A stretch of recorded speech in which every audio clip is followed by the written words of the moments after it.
Bonsoir à toutes et à tous et bienvenue à cette édition Les titres. L'ancien président Nicéphore Dieudonné Soglo a visité la cité nouvelle de Ouedo ce jour. À suivre dans cette édition ses impressions. Audience à la haute autorité de l'audiovisuel et de la communication, le président Édouard Loko a reçu le nouveau directeur de Canal+ Afrique francophone. Le point de leurs échanges dans un instant. Le choix du nouvel imam central de Porto Novo est validé par le chef de l'État, Patrice Talon. Lors d'une rencontre tenue avec les personnes concernées par l'affaire, il a réglé les différends.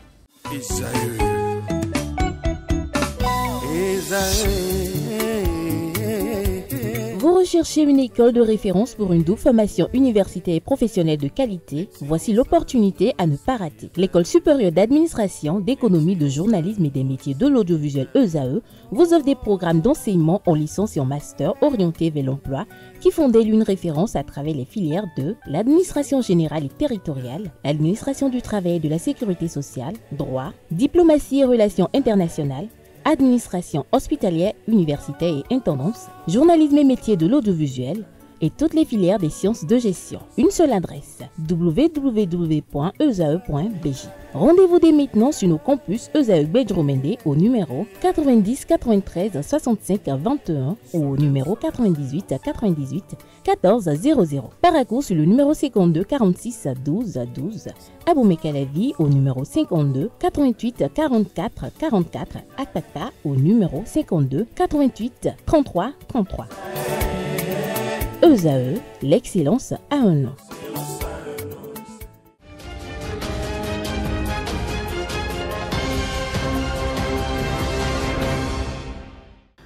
Bienvenue, je l'annonçais en titre, le président de la Haute Autorité de l'Audiovisuel et de la Communication a reçu ce mercredi 26 mars 2025 le nouveau directeur général de Canal+ Afrique francophone, Aziz Diallo. Accompagné de la directrice générale de Canal+ Bénin, Yacine Alao, il a échangé avec Édouard Loko sur les sujets liés à la communication audiovisuelle.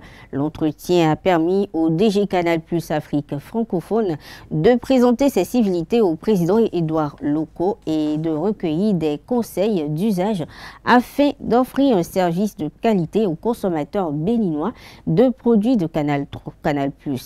Aziz Diallo s'est dit satisfait des échanges et s'engage à accomplir sa mission conformément au partenariat qui lie le groupe à l'institution de régulation des médias au Bénin.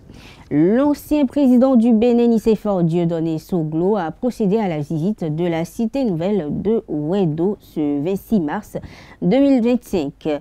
Et à l'occasion, il a salué les efforts déployés par le gouvernement. Plus de précision à travers cet élément. Bonjour madame. Vous avez choisi de faire le déplacement aujourd'hui sur le site de Ouedo. Absolument. Voilà, vous avez pris la peine de visiter quelques-uns des appartements proposés au public. Absolument. Alors, vous pouvez nous parler de la motivation de votre visite et de vos impressions ici sur place. Non, parce que le tout n'est pas de se contenter d'entendre. La meilleure des solutions quand on est un responsable, c'est d'aller voir par soi-même la réalité sur le terrain. Donc, aujourd'hui, on m'a dit, à Gomé-Calavi, allez voir la nouvelle cité qui est en cours de construction. C'est la raison de ma présence ici. Donc, je vous remercie de m'accueillir et de me faire voir avec votre sourire aussi magnifique qui voit l'avenir avec vraiment, enfin, avec joie. Vraiment, on peut dire que je suis littéralement impressionné quand je tourne moi-même mon travail. On a vu les bâtiments, on a vu les villas. Alors madame, merci vraiment, on peut dire, d'avoir accepté de prendre un infirme que je suis devenu, hélas, et de me faire voir vraiment au fond le futur de notre pays. Avec grand plaisir. D'accord. Cotonou a abrité mercredi 26 mars 2025 le lancement officiel de la phase 3 du programme redevabilité, résultat d'une coopération fructueuse entre la Suisse et le gouvernement béninois. Cette nouvelle étape d'une durée de 12 ans, a rassemblé à l'hôtel Golden Tulip de Cotonou les présidents d'institutions, des représentants de la Commission électorale nationale autonome Sénat, des membres des ministères sectoriels ainsi que des délégués, des partenaires techniques et financiers, en plus d'acteurs clés de la société civile. Lancé par le ministre de la Justice Yvon Detchenou, ce programme s'inscrit dans une dynamique de dialogue et d'engagement mutuel. Elisabeth Pitloud Alonsa, chef de coopération internationale de la Suisse au Bénin, a souligné à l'occasion l'importance d'une démarche multi-acteurs pour assurer l'amélioration des services sociaux de base. Elle a insisté sur la nécessité pour la société civile de jouer un rôle actif et responsable dans ce processus d'instauration d'une citoyenneté inclusive et engagée.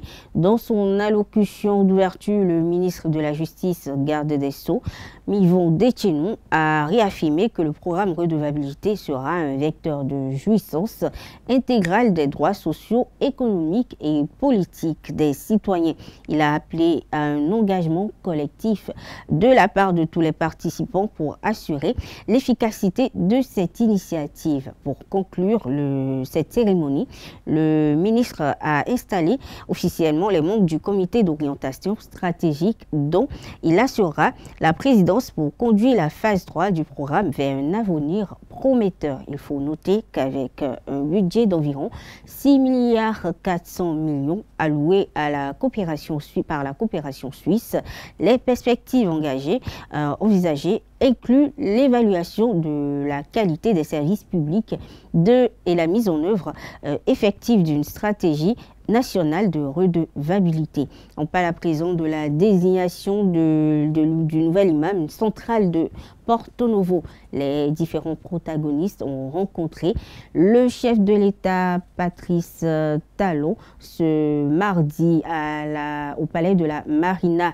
À l'occasion, l'objectif visé était de trouver des solutions consensuelles à cette crise qui secoue la communauté musulmane de Porto Novo. Après des heures de discussion, le président Talon a pu réconcilier les deux parties en conflit. En conclusion, Ishaou Alakouko Samad, désigné avec la bénédiction du patriarche Karim Da Silva, est désormais l'imam de la mosquée centrale de Porto Novo. Et il faut noter qu'il a été ensuite décidé la mise en place d'un comité pour gérer les affaires de ce temple.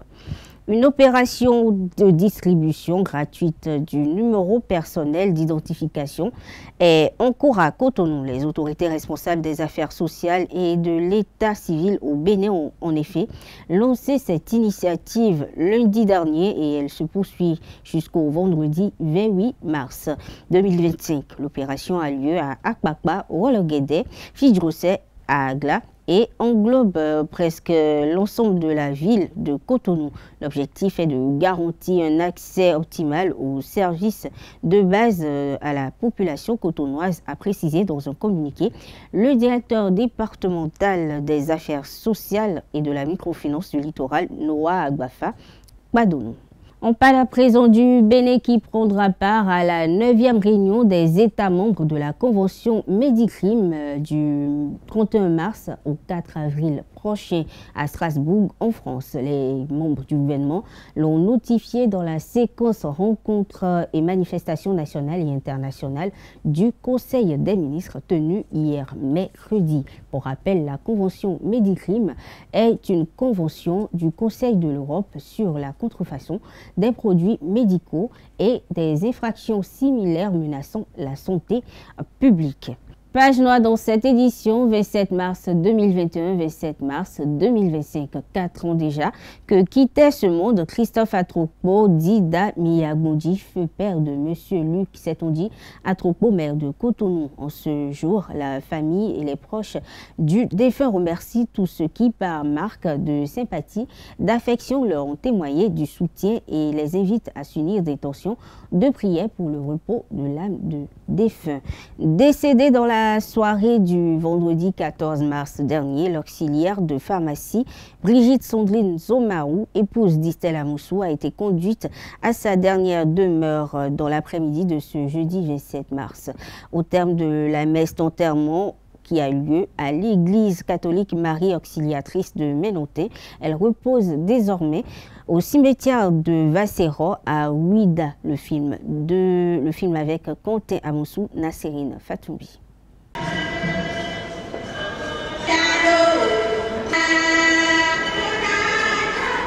Ces émotions sont celles des parents proches, amis et collègues de Brigitte Zomaou, épouse d'Istelle Amoussou, décédée le 14 mars 2025.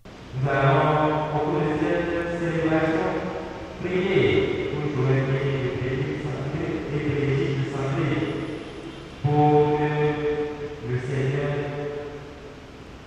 enlève tous les restes de leur péché, pour qu'ils soient légers et pardonnés à Dieu. Le prêtre célébrant, après cette prière, a convié les parents et proches du défunt à faire pareil pour le repos de son âme. Au terme de cette messe, les agents de la pharmacie Kangezo de Cotonou ont rendu hommage à leurs collègues disparus. Bien que ceci soit difficilement concevable pour nous, nous nous sommes alors rendus à l'évidence. Tu es vraiment parti. Tu as rejoint le Père Céleste sans crier gare. Tu as été recruté à la pharmacie Kangezo le 1er octobre 2015 en qualité de conseillère en produits cosmétiques. Ton calme, ton sourire candide, ta conscience professionnelle t'ont permis d'intégrer facilement et rapidement le personnel. Au fil des années, tu es devenue une conseillère fort appréciée par la clientèle pour tes précieux conseils. Ton départ nous laisse un grand vide à la pharmacie Kangezo, où aucun de tes passages n'était inaperçu, d'où le nom affectueux Brigostar, auquel tu répondais avec sourire chaque fois. Ce magnifique sourire qui désarmait même les foudres de tes supérieurs hiérarchiques. Ce sourire qui éblouissait l'espace quand tu apparaissais. Ce sourire va manquer à nous, tes collègues. Le départ de Brigitte Zomaou a laissé un vide dans le cœur de ses parents. La direction de la pharmacie Kangezo de Cotonou a présenté également leurs condoléances à la famille de celle qu'ils appellent affectueusement Brigostar. Ce vide est certainement plus grand pour tes parents et proches, à qui la direction de la pharmacie Kangezo et son personnel présentent toutes leurs condoléances les plus attristées. Immense est ce vide pour tes enfants parce qu'ils ont besoin de l'affection et de l'amour maternel que seule une mère s'est donné. Aux parents et proches, seul Dieu Tout-Puissant saura apaiser leur cœur. À l'époux, que l'Éternel le fortifie. Aux enfants, nous prions l'Éternel de veiller sur eux et qu'il soit pour eux la citadelle. De l'au-delà, sois un ange gardien et veille sur tes enfants. Brigostar, dors en paix, tu demeures à jamais dans nos cœurs et que Dieu Tout-Puissant t'accueille dans sa céleste demeure. C'est dans cette émotion que Brigitte Zomaou a été conduite dans sa dernière demeure au cimetière de Vassero.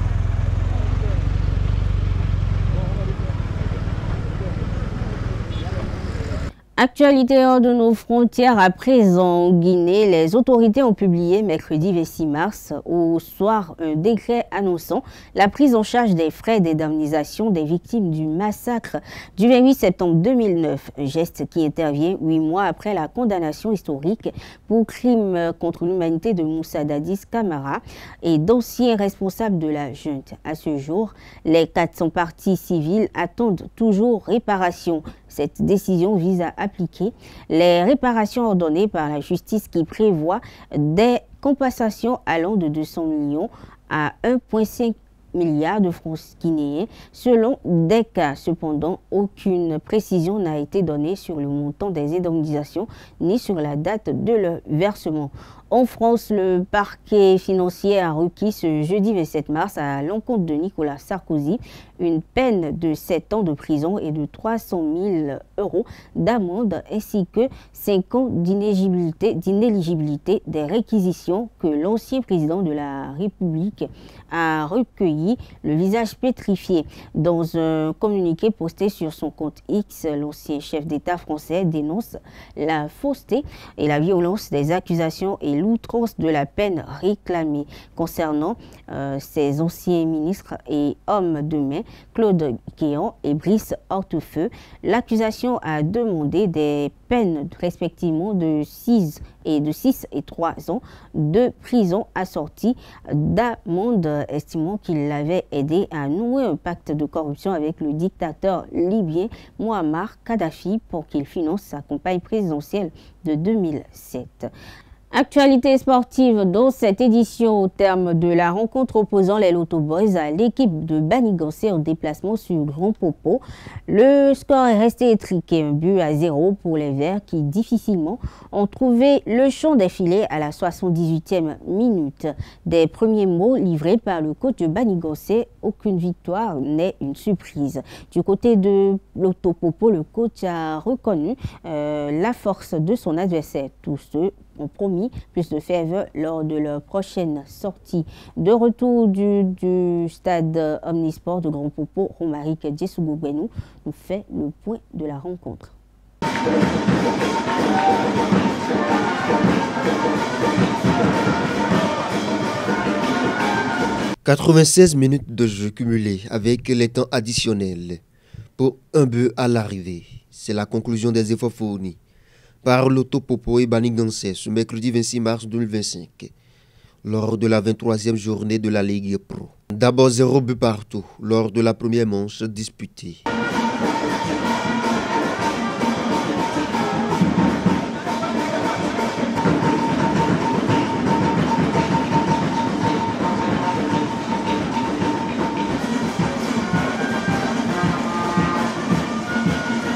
De retour des vestiaires, le jeu reprend avec de fortes tensions, conduisant à la suspension de plusieurs responsables de l'encadrement. Le juge central Armand Divor, ferme au sifflet, ne fléchit pas devant l'attention des supporters.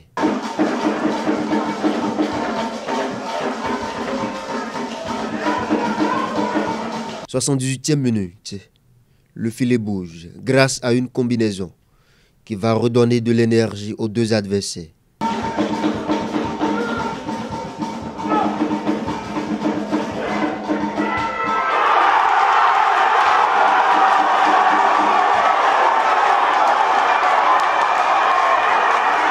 Les protégés de Ibrahim Da Silva, déterminés à revenir au score. Mais face au poulain du coach Tchèque Gueye, déjà favori, que de beaux jeux à voir.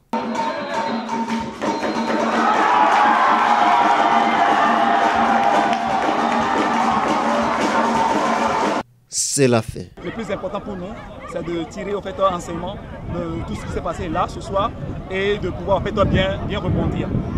Il n'y a pas de match complètement abouti. Les ratés qu'il y a eu, on va apprendre en fait ces ratés là et continuer au fait à progresser. Moi je crois que c'est ça. Bravo à Loto Popo pour ces 3 points. Ils ne l'ont pas volé, c'est arrivé. Bonne chance à toi. On a fait un gros match. Je dis un gros match sur le plan non seulement tactique mais sur le plan mental. Je pense que Banigansé a une équipe très difficile à agir et qui était en bloc médian, en bloc bas. Mais heureusement, en deuxième période, on a eu une réussite sur le plan technique pour débloquer la défense et pour marquer un but. Encore une dizaine de journées avant la fin de la saison. La Ligue Pro promet bien plus de ferveur dans les toutes prochaines sorties. Les Buffles FC s'imposent à domicile face à Real Sport de Savè dans un match de championnat marqué par une intensité moyenne. À l'issue de la rencontre, les deux entraîneurs se sont confiés à notre micro, revenant sur la performance de leurs équipes et les objectifs de la saison. En première partie, on a été vraiment moyen. Mais on s'est donné un objectif quand même de marquer un but en première partie et de ne pas encaisser. Et c'est ce que nous avons essayé de faire. C'est vrai qu'il y a beaucoup de déchets techniques. Il faut avouer que dans le contenu, dans l'ensemble même du match, même en deuxième partie, même s'il y a du mieux-être, on n'a pas été trop bon dans le contenu. Mais comme je l'ai dit, dans notre situation actuelle, il n'y a que les 3 points qui comptent. Et je pense qu'on a pris les 3 points, c'est ça qui est important. Comme je le dis toujours, on va retourner à l'entraînement pour travailler, disons, on va dire les qualités techniques, le contenu pour qu'on puisse s'améliorer. Mais l'un mis dans l'autre, ce soir, il n'y a que les 3 points qui sont importants, on les a pris, ça va certainement nous permettre de nous relancer. L'objectif c'est d'être dans le top 9. L'objectif c'est que Bus soit en première division la saison prochaine, c'est ça l'objectif, il faut qu'on soit parmi les 9 premiers. Voilà, tout autre objectif serait illusoire pour nous à l'instant où nous parlons parce qu'avant cette journée on était 12e, je ne sais pas à quel rang on serait, mais l'objectif serait qu'on soit parmi les 9 premiers à la fin du championnat pour que Bus puisse rester en première division. Je pense que si on joue comme on a joué, surtout en termes d'agressivité en deuxième partie, je pense que oui, cet objectif est atteint. Et comme je l'ai dit, à domicile, on est un peu difficile à jouer parce que ça nous fait notre 4e match à domicile. Ça fait 3 victoires, 1 match nul. Et tous les points qu'on a pris, c'est à domicile. Donc, comme je l'ai dit aux joueurs, il faut qu'on soit solide à domicile, qu'on gagne le maximum de points à domicile. Je pense que l'objectif sera atteint. Et après, aller glaner quelques petits points à l'extérieur pour essayer quand même voilà, de remonter au classement. Mais l'objectif reste le top 9. Et je pense que c'est largement accessible pour cette équipe des Buffs du Borgo. Je suis tout d'abord déçu du résultat. Parce que avec ce que les enfants ont joué, ont produit, on méritait autre chose que 2-0. Mais voilà, on est tombé sur un gardien qui a l'habitude de faire des bonnes performances. Aujourd'hui, ça n'a pas marché. Il prend un but sur une boute. Le second, on va toujours l'attribuer parce que c'est sur un corner, il est dans sa cage. Il pouvait aller chercher ce ballon. Et je pense qu'on aura seulement des regrets parce que je fais un match comme ceci et pète. Franchement, ça laisse un goût amer. Oui, effectivement, comme vous l'avez constaté, nous avons une équipe jeune. On sait jouer, mais quand vous regardez la moyenne d'âge qui était alignée devant, c'est du 17, 18 ans et qui n'ont pas encore fait une expérience. Donc ce n'est que normal, on s'est procuré des occasions où il faut frapper l'erreur de la jeunesse, faire à ce qu'on veut plutôt faire autre chose. Bon, je pense que c'est l'erreur de la jeunesse. J'ai une équipe jeune qui est joueuse et je pense que face à Buff, avec des erreurs comme ça paye cash. On aurait dû aussi marquer, puisqu'on a eu des situations. Si on avait des joueurs aussi matures, on n'a pas marqué. Bon, je pense qu'on va travailler. Le championnat, il reste aujourd'hui 11 journées. Je pense qu'on va toujours continuer à travailler. Je pense que l'objectif aujourd'hui, c'est pouvoir jouer le maintien, ne pas descendre. Et avec ce que nous avons produit ce soir, je pense qu'il y a encore de l'espoir pour faire quelque chose. On a encore 11 matchs. Et je pense que si les enfants mettent de l'engagement comme on l'a mis ce soir, on va faire quelque chose. Après le match nul entre l'AS Takouné et Béké FC, l'entraîneur de Béké, André Hamon, s'est dit satisfait de la combativité de son équipe lors de ce déplacement à Kandy. Cependant, il a regretté le manque d'efficacité offensive qui aurait pu leur offrir la victoire. Il a également évoqué des problèmes internes expliquant cette contre-performance. Suivez sa réaction au micro de Lawani. C'est une rencontre vraiment très plaisante et qui a donné ses attentes. On avait vu une équipe de Takouné très bien engagée et aussi une équipe de Béké FC qui montrait la soif de but. Donc les deux équipes se sont battues comme il le faut, mais la chance n'a pas choisi son camp. Vous savez, il y a des situations au sein de l'équipe que je ne voudrais pas dire ici, qui ont fait chuter la performance des joueurs. Bon, c'est une situation, vous savez, quand on a une équipe qui n'a pas les moyens, comprenez-moi déjà. Donc je ne veux pas tout signaler ici, je ne veux pas tout dire ici. Donc, Beke pouvait faire mieux si Beke n'était pas confronté à ces petits problèmes, ces petites situations-là. Donc, franchement, moi, je ne peux que féliciter mes poulains parce qu'ils ont donné le meilleur d'eux-mêmes. S'il faut regarder tout ce qui s'est passé depuis le début de la semaine passée et jusqu'au début de cette semaine, donc vraiment, c'est une cuisine interne qu'on est en train de faire.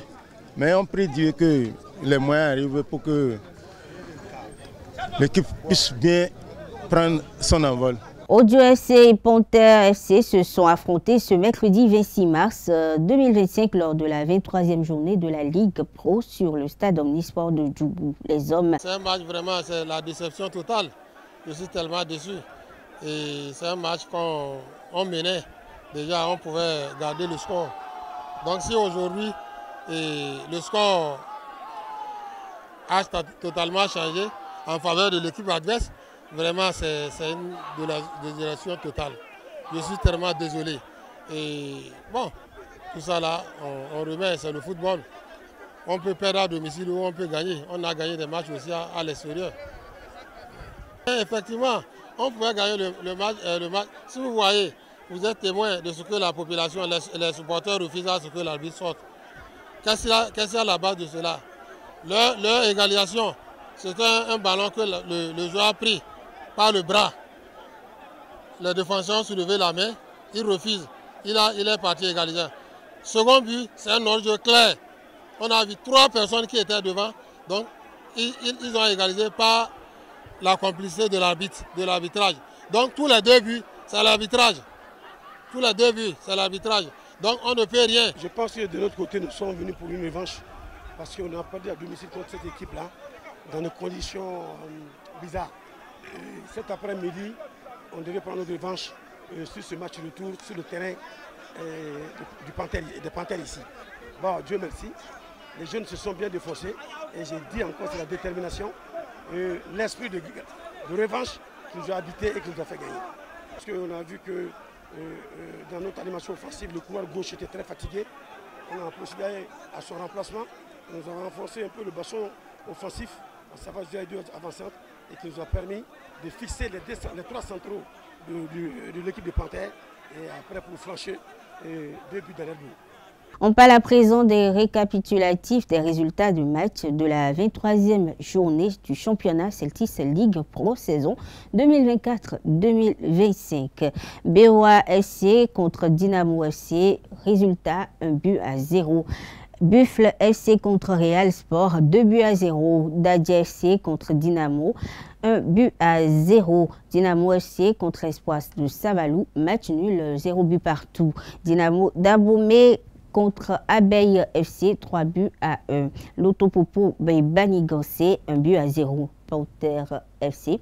Audio FC, 1-2. Takune FC et Beke FC, 0 but partout. Tonnerre, AS Tonnerre, et Cavalier FC, 1-2. AS Cotonou contre Jacques, 2-0. Aïma FC contre Adidja FC, 2-3. Avroncourt Omnisport, AS Police, 3-1. Cotonou FC, Coton FC et Aspac FC se sont affrontés. Résultat, 1 but partout. Sitatunga contre Aziza FC, 2-0. Hockey FC contre Azo, 0-1. Étoile filante FC contre Dragon FC, 1-2. Et pour finir, JSPFC et US Craqué ont fait 3-2. Mesdames, Messieurs, sur cette note sur l'équipe récapitulative, on fait cette édition. Merci de l'avoir suivi. Bonne soirée à toutes et à tous.